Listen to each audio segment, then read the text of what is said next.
ചെമ്പനിപ്പൂ സീരിയലിന്റെ നാളത്തെ episode review വിശേഷങ്ങളിലേക്ക് എല്ലാവർക്കും സ്വാഗതം. ബീരാൻ എന്തായാലും സച്ചിയും അതുപോലെ കുടുംബത്തിലുള്ള എല്ലാവരും അവിടെ എത്തിയിട്ടുണ്ടെന്നുള്ള കാര്യം മനസ്സിലാക്കിക്കൊണ്ട് അവരുടെ മുമ്പിൽ ചാടരുതെന്ന് കരുതിയിട്ട് കിച്ചണിനകത്ത് തന്നെ നിൽക്കുക എന്നുള്ള കാര്യം തീരുമാനിക്കുന്നുണ്ട് കേട്ടോ. അതേസമയം വർഷയാണെന്നുണ്ടെങ്കിൽ നമ്മുടെ ചന്ദ്രമതിയെ നല്ല രസമുണ്ട് കാണാൻ, ഈ ലൈറ്റിങ്ങിലൊക്കെ ആന്റി നല്ല സുന്ദരിയാണ്, നമുക്ക് ഫോട്ടോ എടുത്താലോ എന്ന് ചോദിക്കുകയാണേ. നീ പറയുന്നത് സത്യം തന്നെയാണോന്നൊക്കെ ചോദിച്ചിട്ട് എന്റെ 2-3 ഫോട്ടോസ് ഒക്കെ എടുക്കാൻ വേണ്ടി പറഞ്ഞ് ചന്ദ്രമതി തന്നെ ഫോട്ടോസ് ഒക്കെ എടുപ്പിക്കുന്നുണ്ട് കേട്ടോ. അത് കഴിഞ്ഞിട്ട് ശ്രുതിയാണെന്നുണ്ടെങ്കിൽ മേക്കപ്പ് ഒക്കെ കഴിഞ്ഞിട്ട് പുറത്തേക്ക് വരുന്നുണ്ട്. ആ സമയത്ത് ഇവിടെ എന്താ ഫോട്ടോഷൂട്ടാണോ എന്ന് ചോദിക്കുന്നുണ്ട്. ശ്രുതി നമുക്കും കൂടി ചേർന്നിട്ട് ഫോട്ടോ എടുക്കാം എന്ന് ചന്ദ്രമതി പറയുമ്പോ അതിനെന്താ ആന്റി എന്ന് പറഞ്ഞ് രണ്ടുപേരും ചേർന്ന് ഇങ്ങനെ ഭയങ്കര നിപ്പും ഭയങ്കര പോസിംഗ് ഒക്കെയാണ്. വർഷ ഫോട്ടോ എടുത്ത് കൊടുക്കുന്നുണ്ട്. ഇവരിങ്ങനെ നിന്ന് ഫോട്ടോ എടുക്കുന്നതൊക്കെ രേവതി ഇങ്ങനെ മാറി നിന്നിട്ട് കാണുന്നുണ്ട്. അങ്ങനെ വർഷ എടുത്ത ഫോട്ടോസ് കാണിച്ചുകൊണ്ടിരിക്കുന്നതിന്റെ ഇടയ്ക്കാണ് അവിടെ രേവതി നിൽക്കുന്നത് കാണുന്നത്. രേവതിയെ കണ്ട ഉടനെ തന്നെ വർഷയാണെങ്കിൽ രേവതിക്ക് അരികിലേക്ക് അങ്ങ് പോവാണ്. രേവതി ചേച്ചിന്റെ ഡെക്കറേഷന്റെ കാര്യങ്ങളൊക്കെ കഴിഞ്ഞോ എന്ന് ചോദിക്കുമ്പോ അതൊക്കെ കഴിഞ്ഞു, എന്തായാലും ചേച്ചി പറയാതിരിക്കാൻ വേണ്ടി പറ്റില്ല കേട്ടോ, ഡെക്കറേഷനൊക്കെ നല്ല ഭംഗിയായിട്ടുണ്ടെന്ന് പറയുവാണേ. അതിന് താങ്ക്സ് ഒക്കെ രേവതിയും പറയുന്നുണ്ട്. അതിനുശേഷം വർഷ നമുക്ക് പോയിട്ട് ഫുഡ് കഴിച്ചിട്ട് വന്നാലോ എന്ന് രേവതി ചോദിക്കുമ്പോ അതിനെന്താ ചേച്ചി നമുക്ക് പോകാം, അതിനു മുമ്പായിട്ട് നമുക്ക് എല്ലാവരും കൂടി ചേർന്നിട്ട് ഫോട്ടോ എടുക്കാം എന്ന് പറയാണ്. രേവതിയോടൊപ്പം തന്നെ നിന്ന് ഫോട്ടോ എടുക്കാൻ താല്പര്യമില്ലാത്തതുകൊണ്ട് ചന്ദ്രമതി ശ്രുതി നമുക്ക് വേഗം പോയിട്ട് ഭക്ഷണം കഴിക്കാന്ന് പറയാണ്. എന്നിട്ട് ശ്രുതിയെ കൂട്ടിക്കൊണ്ട് പോകുമ്പോഴേക്കും വർഷയാണെങ്കിൽ ആന്റി നമുക്കൊരു ഫോട്ടോ എടുത്തിട്ട് പോവാ എന്ന് പറയുന്നുണ്ട്. അതൊന്നും വേണ്ട, ഫോട്ടോ എടുത്തതൊക്കെ മതി, എനിക്ക് ഭയങ്കരമായിട്ട് വിശക്കുന്നു, ശ്രുതി എന്ന് പറഞ്ഞിട്ട് കൂട്ടി അങ്ങ് പോവാണേ. ചന്ദ്രയ്ക്ക് താല്പര്യമില്ലാത്തത് കൊണ്ടാണ് പോയെന്നുള്ള കാര്യം രേവതിക്ക് മനസ്സിലാവുന്നുണ്ട്. രേവതി ചേച്ചി അവരുടെ കാര്യം വിട്ടേക്ക്, നമുക്ക് എന്തായാലും നിന്ന് ഫോട്ടോ എടുക്കാം. 2 ഫോട്ടോ എടുത്തപ്പോഴേക്കും വലിയ സെലിബ്രിറ്റി ആണെന്നുള്ള വിചാരമാണ് രണ്ടുപേർക്കെന്നൊക്കെ വർഷ ഇങ്ങനെ ഓരോന്ന് പറയുന്നുണ്ട്. അതിനുശേഷം വർഷയും അതുപോലെ തന്നെ രേവതിയും കൂടി ചേർന്ന് ഫോട്ടോസ് ഒക്കെ എടുത്ത് ഭക്ഷണം കഴിക്കാൻ വേണ്ടിയിട്ട് പോകുന്നുണ്ട്. ബീരാനാണെന്നുണ്ടെങ്കിൽ കിച്ചണിന്റെ അവിടെയാണല്ലോ ഉള്ളത്. ബീരാൻ ഒരാളുമായിട്ട് ഇങ്ങനെ സംസാരിച്ചുകൊണ്ട് നിൽക്കുന്നുണ്ട് കേട്ടോ അവിടെ. ഉടനെ തന്നെ സച്ചി ആണെങ്കിൽ അങ്ങോട്ടേക്ക് വന്നിട്ട് ഇങ്ങനെ ഒരു കാഴ്ച കണ്ടിട്ട് സ്റ്റെക്കായിട്ട് നിൽക്കുവാണ്. അച്ഛനെ കാണിച്ചു കൊടുക്കണം എന്ന് പറഞ്ഞിട്ട് വേഗം അച്ഛന്റെ അരികിലേക്ക് ചെല്ലുവാണേ. അപ്പോഴേക്കും രവിയും അതുപോലെ സുധിയും ശ്രീകാന്തും ഭക്ഷണം കഴിച്ച് കഴിഞ്ഞിട്ടുണ്ടായിരുന്നു കേട്ടോ. അവര് കൈ കഴുകിക്കൊണ്ടിരിക്കുവാണ്. അതിനിടയ്ക്ക് സുധിയാണെന്നുണ്ടെങ്കിൽ ഇന്ന് ഉച്ചത്തേക്ക് എന്തായിരിക്കും ഫുഡ് എന്നൊക്കെ ചോദിക്കുവാണേ. ഇത് കേട്ട ശ്രീകാന്ത് സുധിയേട്ടാ ഇപ്പം ഭക്ഷണങ്ങൾ കഴിച്ച് കഴിഞ്ഞതല്ലേ ഉള്ളൂ, അപ്പോഴേക്കും അടുത്തതിനെ കുറിച്ച് ചോദിക്കുകയാണെന്നൊക്കെ ഇങ്ങനെ ചോദിക്കുമ്പോഴാണ് സച്ചി അങ്ങോട്ടേക്ക് കയറി വരുന്നത്. അച്ഛ പെട്ടെന്ന് തന്നെ ഒന്ന് ഇങ്ങോട്ട് വന്നേ, ഒരു കാഴ്ച കാണിച്ചു തരാന്ന് പറഞ്ഞ് കൂട്ടിക്കൊണ്ടു പോകുന്നുണ്ടേ. എങ്ങോട്ടാടാ വരേണ്ടതെന്ന് ചോദിക്കുമ്പോഴേക്കും അച്ഛനൊന്ന് പെട്ടെന്ന് വാ, എനിക്കൊന്നും മനസ്സിലാവുന്നില്ല, അച്ഛൻ വന്ന് നോക്ക്. എങ്ങോട്ടാ സച്ചിയേട്ടാ എന്ന് ശ്രീകാന്ത് ചോദിക്കുമ്പോ എടാ നിങ്ങളും കൂടി വാ, എനിക്കൊന്നും കണ്ടിട്ട് മനസ്സിലാവുന്നില്ല എന്നൊക്കെ പറഞ്ഞ് സച്ചി ഇങ്ങനെ കൂട്ടിക്കൊണ്ടുപോകുന്നുണ്ടേ. എല്ലാരും പ്രതീക്ഷിക്കുന്നത് നമ്മുടെ ബീരാനെ സച്ചി കണ്ടിട്ട് അവരെ വിളിച്ചു കൂട്ടിക്കൊണ്ടു പോവുകയാണ് എന്നാണ്. പക്ഷെ അതല്ല കേട്ടോ രംഗം എന്താന്ന് വെച്ച് കഴിഞ്ഞാല് നമ്മുടെ ചന്ദ്രമതിയും ശ്രുതി വർഷയും രേവതിയും കൂടി ചേർന്നിട്ട് ഭക്ഷണം കഴിക്കുന്നതാണ് കേട്ടോ. ആ ഒരു കാഴ്ച എന്ന് പറയുന്നത് അപൂർവ കാഴ്ചയാണല്ലോ. 4 പേരും കൂടി ഒരുമിച്ചിരുന്ന് കഴിക്കുന്ന ആ ഒരു രംഗം, ആ കാഴ്ച എന്ന് പറയുന്നത് ഒരു അപൂർവ കാഴ്ച തന്നെയാണല്ലോ. 4 പേരും ഇങ്ങനെ വരിക്കിരുന്നിട്ട് ഒരുമിച്ച് സംസാരിച്ച് സന്തോഷത്തോടു കൂടിയിട്ട് ഭക്ഷണം കഴിക്കുന്നത്. അത് കാണുമ്പോൾ എല്ലാവരും ഇങ്ങനെ അത്ഭുതത്തോടു കൂടി ഇങ്ങനെ നോക്കി നിൽക്കുന്നുണ്ട്. സച്ചി കാണിച്ചു കൊടുത്തതിന്റെ കാര്യം എന്താന്നുള്ള കാര്യം രവിക്കും അതുപോലെ തന്നെ ശ്രീകാന്തിന് മനസ്സിലാവുന്നുണ്ട്. എന്നാ പൊട്ടൻ സുധി ചോദിക്കുന്നുണ്ട് ഇതിലിപ്പോ കാണാൻ എന്തിരിക്കുന്നു, അവര് ഭക്ഷണം കഴിക്കുമല്ലേ എന്ന് ചോദിക്കുവാണേ. എടാ അമ്മയും 3 മരുമക്കളും ചേർന്ന് ഒരുമിച്ചിരുന്ന് ഭക്ഷണം കഴിക്കുന്നു, ഇത് കാണാൻ തന്നെ എന്തൊരു ഭംഗിയാണ് അല്ലേ അച്ഛന്ന് ചോദിക്കുമ്പോ പിന്നെ അല്ലാതെ കാണുമ്പോ തന്നെ നല്ലൊരു കൗതുകം തോന്നുന്നുണ്ട്. അച്ഛ എന്നും ഒരുപോലെ ഇതുപോലെ ഇരുന്ന് ഭക്ഷണം കഴിക്കുവാണെന്നുണ്ടെങ്കിൽ എന്ത് രസമായിരിക്കും അല്ലെന്ന് ചോദിക്കുമ്പോ അതേടാ എന്ന് രവിയും പറയുന്നുണ്ട്. അതിനിടയ്ക്ക് ശ്രീകാന്ത് ആണെങ്കിൽ നമ്മൾ തന്നെ എല്ലാ കാര്യങ്ങളും നോക്കി കണ്ട് ചെയ്യണം എന്നുള്ള കാര്യം പറഞ്ഞില്ലേ, നമുക്ക് ഫുഡ് സെർവ് ചെയ്താലോ എന്ന് ചോദിക്കുന്നുണ്ട്. ഞാനെന്താ സെർവറാണോ ഫുഡ് സെർവ് ചെയ്യാനെന്നൊക്കെ സുധി ഉടനെ തന്നെ ചോദിക്കുമ്പോ ഇത് നമ്മുടെ വീട്ടിലുള്ള ആൾക്കാർക്ക് വേണ്ടിയിട്ടല്ലേ, നമ്മൾ തന്നെ ചെയ്യാം, അച്ഛ വാ എന്ന് പറഞ്ഞ് 4 പേരും കൂടി ചേർന്നിട്ട് ഇവർക്ക് 3 പേർക്ക് സെർവ് ചെയ്യാനാണ് കേട്ടോ പോകുന്നത്. ഫുഡൊക്കെ എടുത്തിട്ട് വരുന്നത് കാണുമ്പോഴേക്കും രേവതി ചോദിക്കുന്നുണ്ട് കേട്ടോ ഇതെന്താ നിങ്ങളാണോ വിളമ്പാൻ വേണ്ടി നിൽക്കുന്നത്, പിന്നല്ലാതെ നമ്മുടെ വീട്ടിലെ കല്യാണം അല്ലേ, അപ്പോ നമ്മൾ തന്നെ ചെയ്യണ്ടേ. അയ്യോ അച്ഛനും വിളമ്പുന്നുണ്ടോ എന്ന് രേവതി ചോദിക്കുന്നുണ്ട്. അതിനെന്താ രേവതി, നീയല്ലേ എല്ലാ ദിവസവും എല്ലാവർക്കും വിളമ്പി കൊടുക്കുന്നത്, ഇന്നിപ്പോ ഞങ്ങളാവാന്ന് വിചാരിച്ചു. അങ്ങനെ എല്ലാവരും ഭയങ്കര സന്തോഷത്തോടു കൂടി തന്നെയാണ് കേട്ടോ വിളമ്പുന്നതും കഴിക്കുന്നതും ഒക്കെ. അങ്ങനെ എല്ലാവരും വിളമ്പുന്നതൊക്കെ കണ്ടിട്ട് ഭയങ്കര സന്തോഷത്തോടു കൂടിയിട്ട് അശോകം വരുന്നുണ്ട്. എന്താ വീട്ടിലുള്ള പെണ്ണുങ്ങൾക്ക് വിളമ്പി കൊടുക്കുകയാണെന്നൊക്കെ ചോദിക്കുമ്പോ പിന്നെ അല്ലാതെ അവരിരുന്ന് കഴിക്കുന്നത് കണ്ടില്ലേ, ഞങ്ങൾ ഭക്ഷണം കഴിച്ചു, ഇനിയിപ്പോ അവർക്ക് വിളമ്പി കൊടുക്കുക എന്ന് വിചാരിച്ചു എന്ന് പറയുന്നുണ്ട്. അതിന്റെ ഇടയ്ക്ക് ഫെബിന്റെ മാമനാണെന്നുണ്ടെങ്കിൽ നിങ്ങളെ കാണണമെന്നുള്ള കാര്യത്തെക്കുറിച്ച് പറഞ്ഞിട്ടുണ്ടായിരുന്നു. ഒരു മിനിറ്റ്, ഞാൻ അദ്ദേഹത്തെ കൂട്ടിയിട്ട് വരാം എന്ന് പറഞ്ഞിട്ട് അശോകൻ അവിടുന്ന് പോകുന്നുണ്ട്. അപ്പോഴേക്കും ശ്രീകാന്ത് ആണെന്നുണ്ടെങ്കിൽ വീഡിയോ ഒക്കെ എടുക്കുന്നുണ്ട്. എന്താണ് ഇതൊക്കെ നീ ക്യാപ്ചർ ചെയ്യണോ എന്ന് ശ്രുതി ചോദിക്കുമ്പോ അതെ, ഇതുപോലത്തെ സ്വീറ്റ് മൊമെന്റ്സ് ഒന്നും എപ്പോഴും കിട്ടില്ല, അതുകൊണ്ട് ക്യാപ്ചർ ചെയ്ത് വെക്കണം എന്ന് പറഞ്ഞ് എല്ലാവരും കൂടി ചേർന്ന് ഫോട്ടോസും വീഡിയോസും ഒക്കെ എടുക്കുന്നുണ്ട്. അങ്ങനെ ചന്ദ്രയും ബാക്കിയുള്ള എല്ലാവരും ഭയങ്കര ഹാപ്പി ആയിട്ടാണ് കേട്ടോ ആ ഒരു മൊമെന്റിലൂടെ ഇങ്ങനെ പോയിക്കൊണ്ടിരിക്കുന്നത്. അതേസമയം അശോകനാണെന്നുണ്ടെങ്കിൽ ബീരാനെ തപ്പി നടക്കുവാണ്. അത്രയും നേരം സ്റ്റേജിന്റെ അവിടെയൊക്കെ കണ്ടിട്ടുണ്ടായിരുന്നല്ലോ, ഇവരെ കണ്ടിട്ടാണല്ലോ മുങ്ങി നടക്കുന്നത്. ഇത്രയും നേരം ഇതിലേക്ക് ഓടി നടന്ന ആളാണല്ലോ ഇപ്പോ അദ്ദേഹം എവിടെ പോയി ഇങ്ങനെ വിചാരിച്ചിങ്ങനെ തെരഞ്ഞു നടക്കുന്നുണ്ട്. കൊണ്ടിരിക്കുന്ന സമയത്ത് ഭാര്യമാർക്ക് ഭർത്താക്കന്മാരും ഭക്ഷണം വാരി കൊടുക്കുന്നുണ്ട് കേട്ടോ. അത് ഫോട്ടോ എടുക്കണല്ലോ, അതുകൊണ്ട് തന്നെ അവിടെയുള്ള ക്യാമറമാന്റെ അടുത്ത് ചേട്ടാ ഈ അതിശയം അങ്ങനെ എപ്പോഴും നടക്കുന്നില്ല, ഒന്ന് വന്നിട്ട് ഫോട്ടോ എടുത്ത് തരുമോ, ബാക്കി ഫോട്ടോസൊക്കെ ചേട്ടന് പിന്നെ എടുക്കുക എന്ന് പറഞ്ഞ് സച്ചി കൂട്ടിക്കൊണ്ടുവരുന്നുണ്ട്. അങ്ങനെ ആദ്യം ഭാര്യമാർക്ക് എല്ലാവരും ഭർത്താക്കന്മാര് ഫുഡ് വാരി കൊടുക്കുവാണ്. അത് കഴിഞ്ഞിട്ട് ക്യാമറാമാൻ പറയുന്നുണ്ട് ഇനി ഭർത്താക്കന്മാർക്ക് ഭാര്യമാര് വാരി കൊടുക്കുന്നത്. ഇത് നല്ല ഐഡിയ ആണ് ചേട്ടാ എന്ന് പറഞ്ഞിട്ട് ആ ഒരു കാര്യം കൂടി ചെയ്യുന്നുണ്ട്. അങ്ങനെ എല്ലാവരും ചേർന്ന് ഭയങ്കര ഹാപ്പി ആവുന്നുണ്ട് കേട്ടോ. അതേസമയം ബീരാനാണെന്നുണ്ടെങ്കിൽ അടുക്കള കിടന്ന് തിരിഞ്ഞു കളിക്കുവാണല്ലോ. അതില് കുക്ക് ചെയ്യുന്ന ആളുണ്ട്, അദ്ദേഹത്തിന് ചെറിയ ചുമയൊക്കെ ഉണ്ട്. എന്തു പറ്റി, ചുമയാണെന്ന് ചോദിക്കുമ്പോ ഇല്ല ചെറിയൊരു ഇരുമ്പൽ മാത്രമേ ഉള്ളൂ, അതിന് ആട്ടും സൂപ്പ് വെച്ച് കുടിച്ചാൽ മതി എന്നൊക്കെ ബീരാൻ ഇങ്ങനെ പറഞ്ഞു കൊടുക്കുന്നുണ്ട്. ഇത് കഴിഞ്ഞതിന് ശേഷം ഞാൻ വീട്ടിൽ പോയിട്ട് റെസ്റ്റ് എടുത്തു കഴിഞ്ഞാൽ തീരുന്ന പ്രശ്നം മാത്രമേ ഉള്ളൂ. എന്തൊക്കെയാണെന്നുണ്ടെങ്കിലും നിങ്ങൾ കഷ്ടപ്പെട്ടിട്ട് ജോലിയൊന്നും ചെയ്യണ്ട, എന്തിനു വേണമെങ്കിലും എന്നെ വിളിച്ചോളാനൊക്കെ ബീരാൻ അദ്ദേഹത്തിന്റെ അടുത്ത് പറയുന്നുണ്ട്. അതിനൊന്നും ആവശ്യമില്ല, ഒരാഴ്ചയായിട്ട് മുഹൂർത്ത ദിവസങ്ങളാണല്ലോ, ജോലിയൊക്കെ കഴിഞ്ഞിട്ട് റെസ്റ്റ് എടുത്തു കഴിഞ്ഞു കഴിഞ്ഞാൽ തീരുന്ന പ്രശ്നം മാത്രമേ ഉള്ളൂ. ശരി, എല്ലാം നോക്കിയും കണ്ടൊക്കെ ചെയ്യാൻ വേണ്ടി പറഞ്ഞിട്ട് ബീരാൻ അങ്ങ് മാറി നിൽക്കുന്നുണ്ട്. അശോകൻ അപ്പോഴേക്കും ബീരാന്റെ അരികിലേക്ക് എത്തുന്നുണ്ട്. എന്നിട്ട് ബീരാന്റെ അടുത്ത് സച്ചിയെയും കുടുംബത്തെയും പരിചയപ്പെടുത്തി തരാൻ വേണ്ടിയിട്ട് വിളിക്കുന്നുണ്ട് കേട്ടോ. അവരെ പരിചയപ്പെടാം, അതൊന്നും കുഴപ്പമില്ല, ഇതാ ഇവിടെ കുറച്ച് ജോലിയും കൂടി ബാക്കിയുണ്ട്, അത് കഴിഞ്ഞ് ഞാൻ അങ്ങോട്ടേക്ക് വന്നിട്ട് പരിചയപ്പെടാം എന്ന് പറഞ്ഞ് അശോകൻ അങ്ങ് മാറ്റി വിടുന്നുണ്ട് കേട്ടോ. തുടർന്ന് ഇത് പ്രശ്നമാവുന്നുള്ള കാര്യം മനസ്സിലാക്കിക്കൊണ്ട് ബീരാൻ ഒന്നുകൂടി ശ്രുതിയുടെ ഫോണിലേക്ക് വിളിക്കുവാണ്. ഒരാവശ്യമില്ലാതെ ബീരാൻ രണ്ടാമത്തെ തവണയും വിളിക്കില്ല എന്നുള്ള കാര്യം മനസ്സിലാക്കിക്കൊണ്ട് ശ്രുതി എല്ലാവരുടെ അടുത്തുനിന്ന് മാറി നിന്നുകൊണ്ട് ബീരാന്റെ അടുത്ത് സംസാരിക്കുവാണ്. എന്നിട്ട് ബീരാൻ പറയുന്നുണ്ട് ഈ കല്യാണ വീട്ടില് ശ്രുതിയുള്ള വീട്ടിൽ ഞാനുണ്ട് എന്നുള്ള കാര്യം. ബീരാനോ, താൻ എന്താണോ ഇവിടെ എന്ന് ചോദിക്കുമ്പോ ഇത് എന്റെ പെങ്ങളുടെ മകന്റെ കല്യാണമാണ്. അത് കേൾക്കുമ്പോഴേക്ക് ശ്രുതിക്ക് ടെൻഷൻ ആവുകയാണ്. അത് കഴിഞ്ഞ് ബീരാൻ ശ്രുതിയുടെ അരികിലേക്ക് ചെല്ലുവാണ് എവിടെയാന്ന് ചോദിച്ചിട്ട്. കിച്ചന്റെ ആ ഭാഗത്ത് കുറച്ച് മറവിലാണ് ഇവർ രണ്ടുപേരും കൂടെ നിന്ന് സംസാരിക്കുന്നത് കേട്ടോ. ബീരാന്റെ അടുത്ത് നിന്ന് എങ്ങനെയെങ്കിലും ഇവിടുന്ന് പോകാനൊക്കെ ശ്രുതി പറയുന്നുണ്ട്. അതെങ്ങനെ ശ്രുതി എനിക്ക് പോകാൻ വേണ്ടി പറ്റുക, ഇത് എന്റെ പെങ്ങളുടെ മകന്റെ കല്യാണമാണ്, അതുകൊണ്ട് ഇവിടെ കാര്യങ്ങളെല്ലാം മുന്നിൽ നിന്ന് ചെയ്യേണ്ടത് ഞാൻ തന്നെയാണ്, ഒരിക്കലും എനിക്ക് ഇവിടുന്ന് പോകാൻ വേണ്ടി പറ്റില്ല എന്നൊക്കെ പറയുന്നുണ്ട്. ബീരാനെ ഞാൻ കാല് പിടിക്കാൻ എന്നൊക്കെ പറഞ്ഞിട്ട് കെഞ്ചുന്നുണ്ട്.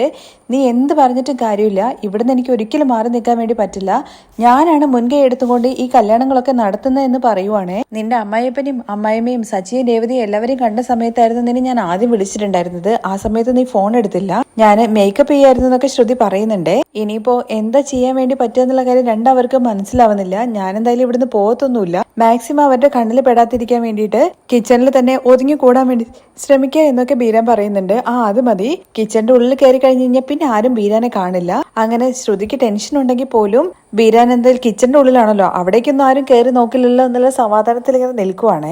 അതിനിടയ്ക്ക് ബീരാൻ ഒരു നല്ല കാര്യം സംഭവിച്ചതുപോലെയാണ്. ഫുഡ് ഉണ്ടാക്കിക്കൊണ്ടിരിക്കുന്ന മെയിൻ മേസ്ത്രി ഉണ്ടാവുമല്ലോ, അദ്ദേഹത്തിന് പെട്ടെന്ന് തന്നെ ഒരു തലകറക്കം പോലെ വരുവാണ്. നേരത്തെ ചുമക്കൊക്കെ ചെയ്തില്ലേ അദ്ദേഹത്തിന് തന്നെ അങ്ങനെ തലകറക്കം വന്നിട്ട് അദ്ദേഹത്തെ ഹോസ്പിറ്റലിലേക്ക് വേഗം കൊണ്ടുപോകുന്നുണ്ട്. കാരണം രാത്രി മുഴുവൻ നിന്ന് ജോലി ചെയ്തുകൊണ്ട് എന്തോ ക്ഷീണം ബാധിച്ചതായിട്ടാണെന്ന് തോന്നുന്നു, ചിലപ്പോൾ BP കുറഞ്ഞതായിരിക്കും. ഹോസ്പിറ്റലിലേക്ക് വേഗം കൊണ്ടുപോകാനുള്ള ഏർപ്പാടുകളും കാര്യങ്ങളൊക്കെ ചെയ്യുന്നുണ്ട് കേട്ടോ. അത് തന്നെ ഒരു വലിയ കാര്യമായിട്ടാണ് ബീരാന് തോന്നുന്നത്. ഇവിടെ ഫുഡ് ഉണ്ടാക്കുന്ന കാര്യത്തെക്കുറിച്ചൊക്കെ താൻ നോക്കിക്കോളാം, ഭയപ്പെടേണ്ട കാര്യമൊന്നുമില്ല എന്ന് പറഞ്ഞിട്ട് അശോകനെ സമാധാനിപ്പിച്ചിട്ട് ബീരാൻ അവിടുന്ന് പറഞ്ഞയക്കുന്നുണ്ട്. അച്ഛയാണെങ്കിൽ അച്ഛനടുത്ത് മരുന്ന് കുടിച്ചോന്ന് ചോദിക്കുന്നുണ്ട്. ഭക്ഷണം കഴിച്ചിട്ട് കുടിക്കാന്നാ വിചാരിച്ചത്, പക്ഷെ ഞാൻ വിട്ടുപോയി, മണ്ഡപത്തിൽ കല്യാണം കാണാൻ വേണ്ടിട്ട് ഇരിക്കുവാണ് കേട്ടോ രവി. അച്ഛൻ ഞാൻ ചൂടുവെള്ളം എടുത്തോണ്ട് വരാം, അച്ഛൻ മരുന്ന് കുടിക്കാൻ എന്ന് പറഞ്ഞ് പോകുമ്പോഴേക്ക് ശ്രീകാന്ത് ആണെങ്കിൽ സച്ചിന്റെ അടുത്ത് പറയുന്നുണ്ട് സച്ചിയുടെ തിരക്കിൽ വന്ന സമയത്ത് ഞാന് ഗിഫ്റ്റ് ഒന്നും മേടിച്ചിട്ടില്ല കല്യാണത്തിന് കൊടുക്കാൻ വേണ്ടിട്ടെന്ന് പറയാണേ. അതിനെന്താടാ, അച്ഛൻ പണം കൊടുക്കുന്നുണ്ടല്ലോ, എങ്കിലും നമ്മളായിട്ട് എന്തെങ്കിലും കൊടുക്കണല്ലോ. അങ്ങനെ നിനക്ക് അത്രയ്ക്ക് നിർബന്ധമാണെന്നുണ്ടെങ്കിൽ ഒരു കാര്യം ചെയ്യ്, നീയും പണം കൊടുത്താൽ മതി, ഗിഫ്റ്റ് ഒന്നും മേടിക്കണ്ട. പണാകുന്ന സമയത്ത് അശോകനങ്ങളിന് അതൊരു ഹെൽപ്ഫുൾ ആവുമല്ലോ. അത് ശരിയാണ്. അങ്ങനെയാണെങ്കിൽ സച്ചിയേട്ടാ, ഞങ്ങള് റിസോർട്ട് ഓൾറെഡി ബുക്ക് ചെയ്തു എന്നുള്ള കാര്യം പറഞ്ഞില്ലേ? 12 മണിക്ക് അവിടെ ചെക്ക് ഇൻ ചെയ്യണം. അതുകൊണ്ട് ഞങ്ങൾ ഇപ്പൊ തന്നെ പോട്ടെ. സച്ചിയേട്ടൻ പണം കൊടുക്കോ എന്ന് ചോദിക്കുന്നുണ്ടേ. എടാ, കല്യാണം പോലും കഴിഞ്ഞിട്ടില്ല, കല്യാണം കാണാതെ പോയി കഴിഞ്ഞു കഴിഞ്ഞാല് അത് ശരിയാവില്ലടാ. താലികെട്ട് കഴിഞ്ഞതിന് ശേഷം പണവും കൊടുത്തിട്ട് നീ അങ്ങനെ തന്നെ പോയിക്കോടാ, കുഴപ്പമില്ല, അല്ലെങ്കിൽ അച്ഛൻ ചീത്ത വിളിക്കൂട്ടോ എന്നുള്ള കാര്യം പറയുവാണേ. ശരി സച്ചേട്ടാ, എന്നാ അങ്ങനെ ചെയ്യാന്ന് ശ്രീകാന്ത് പറയുന്നുണ്ടേ. എടാ, അച്ഛൻ ചൂടുവെള്ളം ചോദിച്ചിട്ടുണ്ടായിരുന്നു മരുന്ന് കുടിക്കാൻ വേണ്ടിട്ട്, ഞാൻ പോയിട്ട് അത് എടുത്ത് കൊടുക്കട്ടെ എന്ന് പറഞ്ഞ് സച്ചി അങ്ങ് പോകുന്നുണ്ട്. സച്ചി ചൂടുവെള്ളം ചോദിക്കാൻ വേണ്ടിട്ട് അങ്ങോട്ട് വരുന്നതൊക്കെ ബീരാൻ കാണുന്നുണ്ട്. ബീരാൻ നൈസായിട്ട് ഇങ്ങനെ മറഞ്ഞു നിൽക്കുവാണേ. അതിൽ മറ്റൊരാൾ വന്ന് ചോദിക്കുന്നുണ്ട്, എന്താ ചേട്ടാ വേണ്ടതെന്ന്. കുറച്ച് ചൂടുവെള്ളം വേണമെന്ന് പറയുമ്പോൾ അത് എടുത്ത് കൊടുക്കുന്നുണ്ട്. ഒരു വിധത്തില് സച്ചിയെ കാണാതെ അവിടുന്ന് രക്ഷപ്പെടുവാണ് കേട്ടോ നമ്മുടെ ബീരാൻ. വെള്ളമൊക്കെ എടുത്ത് ഇങ്ങനെ നടന്നു വരുമ്പോഴാണേ അതുവഴി രണ്ടുപേരും ഇങ്ങോട്ട് പാസ് ചെയ്ത് വരുന്നത്. അവരെ തട്ടുമ്പോഴേക്കും അവരുടെ കയ്യിൽ ബോട്ടിൽ ഉണ്ടായിരുന്നു. അത് വീഴാതെ സച്ചി കയ്യിൽ പിടിക്കുന്നുണ്ട്.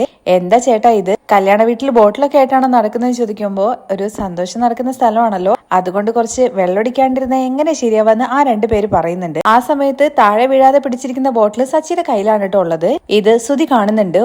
അവൻ വെള്ളമടിക്കാൻ വേണ്ടി പോവാണല്ലേ. കയ്യില് ഒരു ഗ്ലാസ് കൊണ്ട് ഇപ്പുറത്തെ കയ്യില് കുപ്പിയാണല്ലോ കാണുന്നത്. സുധി അത് തന്നെയാണെന്ന് വിചാരിച്ചിട്ട് ഇന്ന് അവനെ ശരിയാക്കി തരാമെന്ന് പറഞ്ഞ് നേരെ അമ്മയുടെ അടുത്ത് പരാതി പറയാൻ വേണ്ടിട്ട് പോകുന്നുണ്ട്. സച്ചിയാണെന്നുണ്ടെങ്കിൽ, ചേട്ടാ ഇവിടെ ഫാമിലി ഒക്കെ ഉള്ളതല്ലേ, അതുകൊണ്ട് നിങ്ങൾ ഇവിടെ നിന്ന് കുടിക്കണ്ട, പുറത്ത് കാർ പാർക്കിംഗ് ഒക്കെ ഉണ്ടല്ലോ, അതിന്റെ വണ്ടിയുടെ പുറകിൽ എവിടെയെങ്കിലും ഇരുന്നിട്ട് കുടിച്ചാൽ മതി എന്ന് പറഞ്ഞിട്ട് അവരങ്ങ് പറഞ്ഞു വിടുകയാണ് കേട്ടോ ചെയ്യുന്നത്. അപ്പോഴേക്കും സുധിയാണെങ്കിൽ അമ്മയുടെ അരികിൽ വന്നിട്ട്, അമ്മേ നമുക്ക് ഇപ്പൊ തന്നെ പോകാം എന്ന് പറയുന്നുണ്ട്. എടാ, ഇത്ര നേരമായിട്ട് കല്യാണം പോലും കഴിഞ്ഞിട്ടില്ല, പിന്നെ എങ്ങനെയാടാ പോകുന്നത്? അങ്ങനെയാണെങ്കിൽ കല്യാണം കഴിഞ്ഞ അതേ ഓൺ ദ സ്പോട്ടിൽ നമ്മൾ ഇവിടുന്ന് പോകണം. എന്താടാ പ്രശ്നം, നീ ഇവിടെ ഇരിക്കുമ്പോ അവൻ വെള്ളം അടിക്കാൻ വേണ്ടി പോയിന്ന് പറയണേ. ആര്? അമ്മയുടെ രണ്ടാമത്തെ മകൻ തന്നെ. അവൻ രാവിലെ തന്നെ ബോട്ടിലായിട്ട് പിടിച്ച് അവിടെ ഇങ്ങനെ നിൽക്കുവാണ്. ഇവൻ വെള്ളം അടിച്ചു കഴിഞ്ഞ് കഴിഞ്ഞാൽ അമ്മയ്ക്ക് അറിയാലോ എന്തെങ്കിലും ഒരു പ്രശ്നം ഉണ്ടാക്കും. അവൻ അങ്ങനെയാണല്ലേ ചെയ്യുന്നത്? നിന്റെ അച്ഛനല്ലേ വലിയ രീതിയിൽ അവനെ പുകഴ്ത്തിക്കൊണ്ടിരുന്നത്, അവൻ കാരണമാണ് ഈ കല്യാണം നടന്നതെന്നൊക്കെ.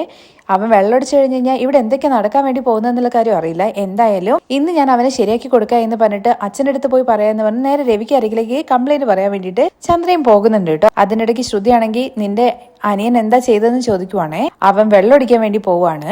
രവിക്ക് അരികിലേക്ക് ചെന്നിട്ട് പറയുന്നുണ്ട്, സച്ചി വെള്ളമടിക്കാൻ വേണ്ടി പോയ കാര്യത്തെ കുറിച്ച് നിങ്ങളല്ലേ പറഞ്ഞത്, അവൻ കാരണമാണ് ഈ കല്യാണം നടക്കാൻ വേണ്ടി പോകുന്നതെന്ന്. ഇന്ന് അവൻ കാരണമായിരിക്കും ഈ കല്യാണത്തിൽ എന്തെങ്കിലും ഒരു പ്രശ്നം ഉണ്ടാവാൻ വേണ്ടി പോകുന്നത്. നീ എന്താ ചന്ദ്ര ഈ പറയുന്നത്? നല്ലൊരു സ്ഥലത്ത് വന്നിട്ട് ഇങ്ങനെയൊക്കെയാണോ സംസാരിക്കുന്നത്? പിന്നെ അല്ലാതെ നിങ്ങളുടെ മകൻ വെള്ളമടിക്കാൻ വേണ്ടി പോയിരിക്കുകയാണ്. അവൻ വെള്ളമടിച്ചു കഴിഞ്ഞ് കഴിഞ്ഞാൽ അവന് താണിക്കോണോ എന്താന്നുള്ള കാര്യം നിങ്ങൾക്കും അറിയാലോ. ഇവിടെ നിന്ന് എന്തെങ്കിലുമൊക്കെ പ്രശ്നം ഉണ്ടാക്കും. ഇവിടെ മൊത്തത്തിൽ മനുഷ്യന് നാണം കെടുത്തെന്നൊക്കെ പറഞ്ഞിട്ട് ചന്ദ്രമതി ഇങ്ങനെ കുറ്റം പറഞ്ഞുകൊണ്ടിരിക്കുവാണേ. ഇല്ല ചന്ദ്രേ, അവൻ ഒരിക്കലും കുടിക്കില്ല എന്ന് പറയുവാണേ. പിന്നെ ഇതുപോലത്തെ കല്യാണത്തിന് അവൻ മുമ്പ് കുടിച്ചിട്ടില്ല എന്ന് ചന്ദ്ര ചോദിക്കുമ്പോ, ഈ കല്യാണം മുൻകൈ എടുത്ത് നടത്തുന്നതെല്ലാം സച്ചിയാണ്. ഒരിക്കലും അശോകന്റെ മകളുടെ കല്യാണത്തിന് അവൻ കുടിക്കില്ല.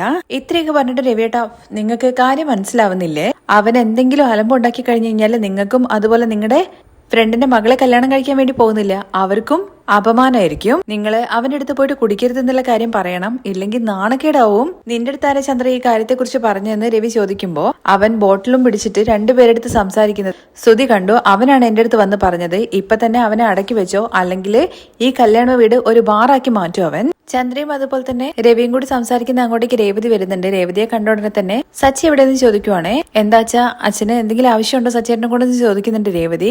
ഇല്ല, അവൻ കല്യാണം കഴിയുന്നത് വരെ പുറത്തെവിടെയും പോവാതെ നീ ശ്രദ്ധിക്കണം, നിന്റെ കൂടെ തന്നെ നിർത്താൻ പറയുന്നുണ്ട്. അതെന്താച്ചാ അങ്ങനെ പറയുന്നത്? അല്ല, അവനെ നിന്റെ കൂടെ തന്നെ നിർത്തിയാൽ മതി, അവനെ പുറത്ത് തനിയെ വിടണ്ട എന്ന് പറയുവാണ്. ഞാൻ പറഞ്ഞതിന്റെ അർത്ഥം നിനക്ക് മനസ്സിലായെന്ന് ചോദിക്കുമ്പോഴും രേവതിക്ക് എന്തൊക്കെയോ ഒരു സംശയം തോന്നുന്നുണ്ട്. രവിയുടെ സംസാരം കേൾക്കുമ്പോൾ ചന്ദ്ര വയ്ക്കുന്നുണ്ട്, നിങ്ങൾ എന്തിനാ ഇങ്ങനെ ചുറ്റിവളച്ച് പറയുന്നത്? അവൾക്ക് അവനെ കുറിച്ച് അറിയില്ലേ? നിന്റെ ഭർത്താവിന്റെ അടുത്ത് കുടിക്കണ്ടെന്നുള്ള കാര്യം പറഞ്ഞേക്ക് അവൻ രാവിലെ തന്നെ കുടിക്കാൻ വേണ്ടി പോയിരിക്കുകയാണ്. ഇല്ല, സച്ചേട്ടൻ ഒരിക്കലും അങ്ങനെ ചെയ്യില്ല എന്ന് പറയുകയാണേ. പിന്നെ അവൻ കുടിക്കാത്തൊരാള്? ഇല്ല അമ്മേ, സച്ചേട്ടൻ ഇപ്പൊ അങ്ങനത്തെ ആളല്ല. അത് മാത്രമല്ല, ഇവിടെ വെച്ച് സച്ചേട്ടൻ കുടിക്കില്ല. കുടിച്ചിട്ട് വീട്ടിൽ കാണുന്നത് പോലെ ഇവിടെ കിടന്ന് ആടരുത് എന്നുള്ള കാര്യം പറയണം. എല്ലാവർക്കും അത് നാണക്കേടാവുന്നൊക്കെ പറയുമ്പോ രേവതിക്ക് ഭയങ്കരമായിട്ട് വിഷമം തോന്നുന്നുണ്ട് കേട്ടോ. ഇല്ല അമ്മേ, ഒരിക്കലും സച്ചേട്ടൻ ചെയ്യില്ല. ഇവിടുത്തെ എല്ലാ കാര്യങ്ങളും മുന്നിൽ നിന്നുകൊണ്ട് സച്ചേട്ടനാണ് ചെയ്യുന്നത്. അതെ, അതും ഈ കാര്യത്തിലും മുന്നിൽ നിന്നുകൊണ്ട് അവൻ തന്നെ തുടങ്ങി വെച്ചോളൂ. ഞാൻ പറഞ്ഞില്ലേ, നിന്റെ ഭർത്താവ് ബോട്ടിലോട് കൂടി രണ്ടുപേരെടുത്ത് നിന്ന് സംസാരിക്കുന്നത് ശ്രുതി കണ്ടു എന്ന് പറയണേ. ശ്രുതി കണ്ടു എന്ന് കേൾക്കുമ്പോൾ തന്നെ നമ്മുടെ രേവതിക്ക് അത്ര വലിയ തൃപ്തി ഒന്നും തോന്നില്ല കേട്ടോ. നമ്മുടെ വീട്ടിലെ ഫംഗ്ഷൻ ആണെന്നുണ്ടെങ്കിൽ നമ്മുടെ തലയിലെഴുത്താന്ന് വിചാരിച്ചിട്ട് നമുക്ക് സമാധാനിക്കാം. ഇത് വേറൊരാളുടെ വീട്ടിലെ കല്യാണമാണ്. ആ രണ്ട് വീട്ടുകാരുടെ മാനവും പോകും. പോയിട്ട് അവന്റെ അടുത്ത് കുടിക്കണ്ടെന്ന് പറഞ്ഞ് തൊലക്കിന്നൊക്കെ പറഞ്ഞിട്ട് ചന്ദ്രൻ അങ്ങ് ദേഷ്യം പിടിച്ച് പോകുന്നുണ്ട്. അത് കഴിഞ്ഞിട്ട് രവിയാണെങ്കിൽ സച്ചി ഉത്തരവാദിത്തമൊക്കെ ഉള്ളവൻ തന്നെയാണ്, പക്ഷെ ഒന്നും സംഭവിക്കാൻ വേണ്ടി പാടില്ലല്ലോ. അശോകൻ കഷ്ടപ്പെട്ടിട്ടാണ് അവന്റെ മകളുടെ കല്യാണം നടത്തുന്നത്, നീ ഒന്ന് ശ്രദ്ധിക്കാൻ വേണ്ടിയിട്ട് പറഞ്ഞിട്ട് രവി അവിടുന്ന് പോകുന്നുണ്ട്. അങ്ങനെ രേവതിയാണെന്നുണ്ടെങ്കിൽ സച്ചി എവിടെയെന്നുള്ള കാര്യം കണ്ടെത്താൻ വേണ്ടിയിട്ട് ഇങ്ങനെ ഇറങ്ങിയിട്ടുണ്ട്. അതിനിടയ്ക്ക് ശ്രീകാന്തും അതുപോലെ വർഷം കൂടി ചേർന്ന് ഫോട്ടോ എടുക്കുമ്പോൾ രേവതിയെ വിളിക്കുന്നൊക്കെ ഉണ്ട്. പക്ഷെ രേവതിയുടെ മുഖത്ത് അത്ര സന്തോഷമൊന്നുമില്ല. സച്ചിനെ എന്തെങ്കിലും ഒപ്പിക്കോ എന്നുള്ള ഒരു ഭയം. അത് മാത്രമല്ല ചന്ദ്രമതി ആണെങ്കിൽ ആ രീതിയിൽ പറയുകയും ചെയ്തിട്ടുണ്ടല്ലോ. അങ്ങനെ ചുറ്റിക്കറങ്ങി നോക്കുകയാണ് നമ്മുടെ രേവതി. അതിനിടയ്ക്ക് സച്ചിയാണെന്നുണ്ടെങ്കിൽ കുടിക്കുന്നവരെയൊക്കെ കാണുമ്പോൾ ഇവിടെ ഇരുന്നിട്ടാണ് അവിടെ കുടിക്കുന്നത്. ഫാമിലി ഒക്കെ വരുന്ന സ്ഥലമല്ലേ, വല്ല അവിടെ എങ്ങാനും പോയിരുന്ന് കുടിക്കണ എന്ന് പറഞ്ഞിട്ട് ഓരോരുത്തർ അവിടെ നിന്ന് ഓടിച്ചു വിടുകയാണ് ചെയ്യുന്നത്. ആ രണ്ടവന്മാര് നന്നായിട്ട് കുടിച്ചിട്ടുണ്ടായിരുന്നു, അവര് ഇറങ്ങി പോവാണ്. സച്ചിയെ അന്വേഷിച്ച് രേവതി വരുമ്പോൾ അവന്മാര് നന്നായിട്ട് കുടിച്ചിറങ്ങി പോകുന്നത് രേവതിക്ക് മനസ്സിലാവുന്നുണ്ട് കേട്ടോ. അങ്ങനെ സച്ചി ഇവിടെ ഉണ്ടാവുമെന്ന് വിചാരിച്ചിട്ട് മേലെ കയറി നോക്കുമ്പോൾ അവിടെ സച്ചി ഉണ്ട്. ആ രണ്ടാൾക്കാർ കുടിച്ചു പോയിട്ടുണ്ടായിരുന്നല്ലോ, അവര് പോകുന്ന സമയത്ത് സച്ചിയുടെ മേല് തട്ടിയിട്ട് കുറച്ച് ഡ്രിങ്ക്സ് മേലായിട്ടുണ്ടായിരുന്നു. അതുകൊണ്ട് തന്നെ സച്ചിയുടെ അടുത്ത് ചെല്ലുമ്പോൾ നല്ല ഡ്രിങ്ക്സിന്റെ മണമുണ്ട് കേട്ടോ. എല്ലാ രേവതി നിന്റെ ജോലിയൊക്കെ കഴിഞ്ഞെന്ന് ചോദിക്കുമ്പോൾ അതൊക്കെ അവിടെ നിൽക്കട്ടെ, സച്ചിയുടെ പണി കഴിഞ്ഞോ? സച്ചിയേട്ടാ നിങ്ങൾക്ക് കുറച്ചെങ്കിലും മാറിക്കൂടെ എന്ന് ചോദിക്കുമ്പോൾ ഞാൻ എന്ത് പറയാനാ, അത് ശരി തന്നെയാണ്, നിങ്ങൾക്ക് ഇങ്ങനത്തെ കാര്യങ്ങൾ ചെയ്യണമെന്നുണ്ടെങ്കിൽ വേറെ എവിടെയെങ്കിലും പോയിട്ട് ചെയ്തൂടെ, കല്യാണ വീട്ടിൽ വെച്ച് ചെയ്യണമെന്നൊക്കെ ചോദിക്കുന്നുണ്ട്. ഞാൻ എവിടെ പോകണം, എന്ത് ചെയ്യണ കാര്യത്തെ കുറിച്ചാണ് രേവതി നീ പറയുന്നത്, നീ എന്തൊക്കെയാ രേവതി പിച്ചും വൈയും പറയുന്നത് സച്ചി ചോദിക്കുമ്പോൾ നിങ്ങൾക്ക് അങ്ങനെയൊക്കെ തോന്നും, കാരണം നിങ്ങൾ സ്വബോധത്തിലല്ലോ. കല്യാണത്തിന്റെ കാര്യങ്ങളൊക്കെ നമ്മുടെ കയ്യിൽ നമ്മുടെ ഉത്തരവാദിത്തോടു കൂടി ഏൽപ്പിച്ചത് നമ്മളത് വിശ്വസ്തയോടു കൂടി ചെയ്യുന്ന വിചാരിച്ചാൽ അതിനെന്താ, നമ്മൾ എല്ലാ കാര്യങ്ങളും നന്നായിട്ട് ചെയ്യുന്നില്ലേ? സച്ചേട്ടന്റെ കാര്യങ്ങൾ നന്നായിട്ട് ചെയ്യുന്നുണ്ട്. രേവതി നീ പറയുന്ന ഒന്നും എനിക്ക് മനസ്സിലാവുന്നില്ല. നിങ്ങൾ നിങ്ങളുടെ പണി നന്നായിട്ട് ചെയ്യുന്നുണ്ടല്ലോ, അതാണല്ലോ കുടിച്ച് മൊത്തം ബോധമില്ലാതെ വന്ന് നിൽക്കുന്നത്. കുടിച്ചെന്നോ? ഞാനോ? രേവതി ഞാൻ കുടിച്ചിട്ടില്ല. കുടിക്കാതെയാണോ ഇങ്ങനെ നാറ്റം വരുന്നത്? രേവതി ഞാൻ കുടിച്ചിട്ടില്ല, എങ്കിലും മദ്യത്തിന്റെ മണം അത്ര വൃത്തികെട്ട നാറ്റമൊന്നുമില്ല, ഒരു കുറച്ച് സ്മെല്ലുണ്ട്, അത്ര മാത്രമേ ഉള്ളൂ. പിന്നെ ചന്ദനത്തിന്റെ സ്മെല്ലും അല്ലേ. എന്തിനാണ് അങ്കിളുടെ കല്യാണത്തിന് വന്നിട്ട് ഇങ്ങനെ കുടിച്ചത്? ഈ കാര്യത്തെ കുറിച്ച് അച്ഛൻ അറിഞ്ഞു കഴിഞ്ഞാൽ അച്ഛൻ എന്തോരം വിഷമിക്കും. എന്തിനാ സച്ചേട്ടൻ ഇങ്ങനെയൊക്കെ ചെയ്യുന്നതെന്ന് ചോദിച്ചിട്ട് രേവതി ഇങ്ങനെ ദേഷ്യപ്പെട്ടുകൊണ്ടേ ഇരിക്കുവാണേ. രേവതി ഞാൻ പറഞ്ഞില്ലേ ഞാൻ മദ്യപിച്ചിട്ടില്ല എന്ന്, പിന്നെ മദ്യപിക്കാണ്ടാണോ ഇങ്ങനെ മണം വരുന്നത്? മദ്യപിച്ച് മാത്രമേ രേവതി മണം വരുള്ളൂ നോക്കിയപ്പോ പിന്നെ എങ്ങനെ വരുന്നതൊക്കെ ചോദിച്ചിട്ട് രണ്ടുപേരും ഭയങ്കര ഫൈറ്റ് ആണ്. അപ്പോഴേക്ക് ശ്രീകാന്ത് അങ്ങോട്ടേക്ക് വരുന്നുണ്ട്. അതിന് രണ്ടുപേരും ഒച്ച എടുത്തോണ്ടിരിക്കുന്ന സമയത്ത് എന്തിനാ സച്ചേട്ടൻ ഇങ്ങനെ ഒച്ച എടുക്കുന്നത്? ശ്രീകാന്ത് അടുത്ത് വരുമ്പോ തന്നെ ശ്രീകാന്തിന് മണ്ണടിക്കുന്നുണ്ട്. ഓ സച്ചേട്ടൻ കുടിച്ചോന്ന് ചോദിക്കുവാണേ, നന്നായിട്ട് ശ്രീകാന്ത് നീ ചോദിച്ചു കൊടുക്ക്. അടുത്ത് വരുമ്പോ തന്നെ മനസ്സിലാവുന്നുണ്ട് സച്ചേട്ടൻ നല്ല പൂസാണെന്ന്. ചോദിച്ചു കഴിഞ്ഞാല് ഇല്ല എന്ന് കള്ളം പറയുന്നു. എന്താ സച്ചേട്ടൻ ഇത്, എന്തിനെങ്ങനെ കുടിച്ചെന്ന് ചോദിക്കുമ്പോ എടാ ഞാൻ കുടിച്ചിട്ടില്ല, പിന്നെ എങ്ങനെ മണം വരുന്നത്? അതെന്റെ ഷർട്ട് എന്നാണ്. ഓ കുടിക്കാൻ വേണ്ടിട്ട് സമയം കിട്ടില്ലായിരുന്നോ? ഭയങ്കര ധൃതി പിടിച്ചിട്ടാണ് കുടിച്ചത് ഷട്ടിലൊക്കെ ആവാൻ വേണ്ടി. എന്തായാലും നല്ല കാര്യം. ഒരാൾ തെറ്റ് ചെയ്തോ എന്നുള്ള കാര്യത്തെ കുറിച്ചിട്ട് ആദ്യം ചോദ്യം ചെയ്യണം. അതിനു മുമ്പായിട്ട് തന്നെ തെറ്റ് ചെയ്തു എന്ന് അങ്ങ് വിചാരിച്ചു കഴിഞ്ഞു കഴിഞ്ഞാൽ പിന്നെ തെറ്റ് ചെയ്തിട്ടില്ലെങ്കിലും നിങ്ങൾ തെറ്റ് ചെയ്തു എന്ന് തന്നെ പറയുള്ളൂ. കേട്ടില്ലേ ശ്രീകാന്തേ, സച്ചേട്ടൻ കിടന്നിട്ട് വളവളന്ന് പറഞ്ഞോണ്ടിരിക്കുന്നത്. ഓ ഞാൻ വളവളന്ന് പറയുന്ന പോലെയാണല്ലേ നിനക്ക് തത്വം പറയുന്ന സമയത്ത് തോന്നുന്നത്? കുടിക്കാതെ എങ്ങനെയാ സച്ചേട്ടാ പിന്നെ മണം വരുന്നത്? ശ്രീകാന്ത് ഒന്നുകൂടി ചോദിക്കുന്നുണ്ട്. ഞാനിട പോയിക്കൊണ്ടിരിക്കുന്ന സമയത്ത് രണ്ടുപേരും അവിടെ ഇരുന്നിട്ട് വെള്ളം അടിച്ചുകൊണ്ടിരിക്കുകയായിരുന്നു. പോയി തട്ടിയ സമയത്ത് അവരുടെ കയ്യിൽ ഗ്ലാസിൽ നിന്ന് എന്റെ ദേഹത്തേക്ക് മദ്യം വീണതാണ്. ആഹാ നല്ല കഥയാണല്ലോ. ഞാൻ പറയുന്നത് കഥയായിട്ടല്ലേ നിനക്ക് തോന്നുന്നത്? ഞാൻ എന്തായാലും സച്ചേട്ടൻ ഇതൊന്നും വിശ്വസിക്കില്ല. നിങ്ങൾ കുടിച്ചിട്ടില്ല എന്നുള്ള കാര്യം പറയാൻ വേണ്ടിയിട്ട് മറ്റുള്ളവരെ വിശ്വസിപ്പിക്കാൻ വേണ്ടിയിട്ട് കുറച്ചെണ്ണം വല്ല ആക്കിയിട്ട് വന്നിരിക്കുകയാണ്. എന്തായാലും രേവതി നീ പറഞ്ഞ ഐഡിയ നല്ലതാണ്, നെക്സ്റ്റ് ടൈം ഞാൻ അതെന്തായാലും യൂസ് ചെയ്തോളാം. നിങ്ങൾ ഇപ്പോഴും അത് തന്നെയാണല്ലോ യൂസ് ചെയ്തെന്നൊക്കെ പറഞ്ഞിട്ട് രേവതി കിടന്ന് ഒച്ച എടുക്കുവാണ്. ശ്രീകാന്ത് നീ വാടാ എന്ന് പറഞ്ഞ് ശ്രീകാന്തിനെ വിളിച്ചു കൂട്ടിയിട്ട് സച്ചി പോകുന്നുണ്ട്. അതിന്റെ പുറകെ തന്നെ രേവതിയും വിളിച്ചു കൂട്ടി കൊണ്ടുപോകുന്നത് സച്ചിയുടെ കാറിന്റെ അടുത്തേക്കാണ്. രണ്ടുപേരെടുത്തും അവിടെ നിൽക്കാൻ വേണ്ടി പറയുന്നുണ്ട്. നിങ്ങൾ രണ്ടുപേരും ഇവിടെ തന്നെ നിൽക്കണം, ഇവിടെ വിടരുത്, ഞാൻ ഇപ്പൊ വരാ എന്ന് പറഞ്ഞ് സച്ചി അങ്ങ് പോകുന്നുണ്ട്. അങ്ങനെ സച്ചി പോയിട്ട് ഷർട്ട് മേടിച്ചിട്ട് മാറ്റിയിട്ട് വരുന്നുണ്ട് കേട്ടോ. ഇപ്പൊ നിങ്ങൾക്ക് എന്താ വേണ്ടെന്ന് രേവതി ചോദിക്കുമ്പോഴേക്കും എനിക്ക് നിന്റെ അടുത്തൊന്നും സംസാരിക്കാനില്ല ശ്രീകാന്തെ, നീ ഇപ്പൊ മണത്തോക്കെന്ന് പറഞ്ഞിട്ട് ഊതി കൊടുക്കുന്നുണ്ടേ. ഇപ്പൊ മണം വരുന്നുണ്ടോ? ഇല്ല സച്ചേട്ടാ. അത് തന്നെ ഞാൻ പറഞ്ഞത്. രേവതി നീ മണത്ത് നോക്കിയെന്ന് പറഞ്ഞ് രേവതിക്ക് അരികിലേക്ക് ചെന്നിട്ട് ഊതുന്നുണ്ട്. ഇപ്പൊ മണം വരുന്നില്ല. കുടിച്ചിട്ടുണ്ടായിരുന്നെങ്കിൽ ഷർട്ട് മാറ്റി ഉടനെ തന്നെ മണം പോവായിരുന്നു എന്ന് ചോദിക്കുമ്പോഴേക്കും ശ്രീകാന്തും അതുപോലെ തന്നെ രേവതിയും ആകെ ചമ്മ പോലെ ആവുന്നുണ്ടേ. എത്ര പറഞ്ഞു കഴിഞ്ഞാൽ മനസ്സിലാവില്ല. അപ്പൊ സച്ചേട്ടൻ കുടിച്ചിട്ടില്ല അല്ലേന്ന് ശ്രീകാന്ത് ചോദിക്കുമ്പോ എടാ അത് തന്നെയല്ലേടാ പറഞ്ഞത്, നമ്മുടെ അശോകനങ്ങളുടെ മകളുടെ കല്യാണമാണ് എന്ന് വെച്ചാൽ നമ്മുടെ സ്വന്തം അനിയത്തിയുടെ, ആ സമയത്ത് ഞാൻ കുടിക്കോടാ. അത് കഴിഞ്ഞ് നമ്മുടെ രേവതി സോറി പറയുന്നുണ്ട്. എല്ലാം ചെയ്ത് കഴിഞ്ഞിട്ട് പിന്നെ അവസാനം സോറി പൂരി എന്നൊക്കെ പറഞ്ഞാൽ മതിയല്ലോ. എത്ര പറഞ്ഞു കഴിഞ്ഞാലും നിങ്ങൾക്ക് മനസ്സിലാവില്ല എന്നൊക്കെ ഇങ്ങനെ പറയുമ്പോഴേക്കും ശ്രീകാന്ത് ആണെങ്കിൽ വെള്ളം അടിക്കാത്ത ആൾക്കാരാണെന്നുണ്ടെങ്കിൽ നമുക്ക് വിശ്വസിക്കാം. പക്ഷെ അങ്ങനെയല്ലല്ലോ, സച്ചിയേട്ട ഇടയ്ക്കിടയ്ക്ക് വെള്ളം അടിക്കുന്നതല്ലേ, അതുകൊണ്ടാണ് ഞങ്ങൾക്ക് വിശ്വാസം വരാണ്ടിരുന്നത്. രേവതി സോറി പറഞ്ഞിട്ടൊന്നും സച്ചി കേൾക്കാതെ ദേഷ്യപ്പെട്ട് അങ്ങ് പോവാണേ. സച്ചിയേട്ട എന്ന് പറഞ്ഞ് പുറകെ തന്നെ ചെല്ലുന്നുണ്ട്. പോകുന്ന വഴിയിൽ വെച്ചിട്ട് സച്ചിയുടെ മേലേക്ക് ആ മദ്യം ചിന്തിയ ആൾക്കാരുണ്ടല്ലോ, അവർ രണ്ടുപേരും നല്ല പൂസമാണ്. അവരുടെ അടുത്ത് കാര്യങ്ങളൊക്കെ ചോദിക്കുമ്പോൾ അവർ കാര്യങ്ങളെല്ലാം പറയുന്നുണ്ട് സച്ചിയുടെ മേലെ അറിയാതെ ചിന്തി പോയതാന്നൊക്കെ. അങ്ങനെ രേവതിക്ക് മനസ്സിലാവുകയാണ് സച്ചി കുടിച്ചിട്ടില്ല എന്നുള്ള കാര്യം. അങ്ങനെ സന്തോഷത്തോട് കൂടിയിട്ട് അവരെല്ലാവരും ഇങ്ങനെ മണ്ഡപത്തിലിരുന്ന് കല്യാണത്തിന്റെ കാര്യങ്ങളൊക്കെ കണ്ടുകൊണ്ടിരിക്കുവാണ്. അതുവരെയാണ് നാളത്തെ എപ്പിസോഡിൽ കാണാൻ വേണ്ടി സാധിക്കുക. ബാക്കി വിശേഷങ്ങൾ നമുക്ക് അടുത്ത എപ്പിസോഡിൽ കേൾക്കാം കേട്ടോ. നമ്മുടെ ബീരാനെ കൈയോടെ പൊക്കുന്നതും ശ്രുതിയുടെ കളത്തരങ്ങൾ പൊളിയുന്നതും ശ്രുതിയെ ചന്ദ്രമതി വീട്ടിൽ നിന്ന് അടിച്ചു പുറത്താക്കുന്ന രംഗങ്ങളൊക്കെ കാണാൻ താല്പര്യമുണ്ടെന്നുണ്ടെങ്കിൽ നെക്സ്റ്റ് എപ്പിസോഡിൽ നിന്ന് കമന്റ് ചെയ്യണേ. താങ്ക്